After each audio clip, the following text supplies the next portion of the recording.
With the new expansion hitting, you can change the third perk of named items. For example, here I have a sword. As you can see, it has keenly fortified, vicious and keen on it. And if we go to the gypsum kiln and you scroll all the way down, you'll see that the sword appeared again. And here you can change the third perk of that sword. For example, we can choose 14 strikes to roll on this sword, and of course the sword will be 700. If you pick up the sword in the open world, the sword doesn't have to be 700 gear score. It can be any gear score as long as it's named and it works with this crafting. What you will need is this gypsum matrix, dark matter and some gypsum orbs.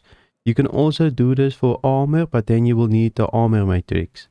I believe you can also do this for jewelry and so on. So with this new feature, you can actually go to the open world and farm for some good 2-perker name items, and you can just add the perk that you want. Here's just some perks that I have at the moment. For example, we can add 14 strikes to it, and we can say craft.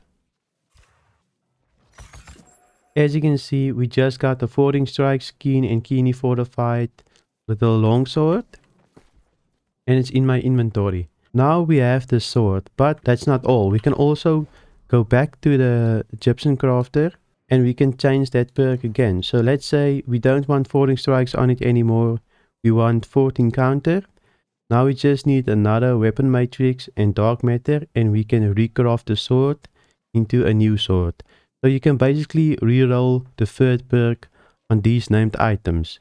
You get a bunch of them in the open world. You also get some of them in dungeons.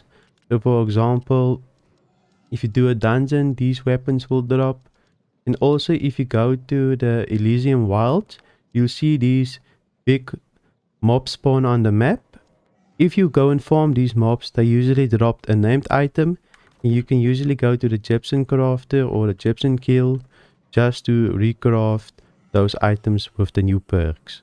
This is also how artifacts will work. So if you have an artifact in your inventory, it will pop up here, and you can also choose the third last perk or maybe the fifth last perk of the new artifacts. If you go to nwdb.info, you will basically see all of the named items that can drop, and some of those named items is BIS 2-perkers. You only need to farm the last perk to actually craft yourself a best in slot item. This is insane, and this is probably much easier to just craft these items than craft with some golden scarabs and so on.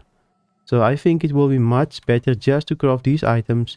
It won't cost you an arm and a leg to do it, and you will have a best in slot item in no time. If you've liked this video, consider subscribing. I post new World videos every week.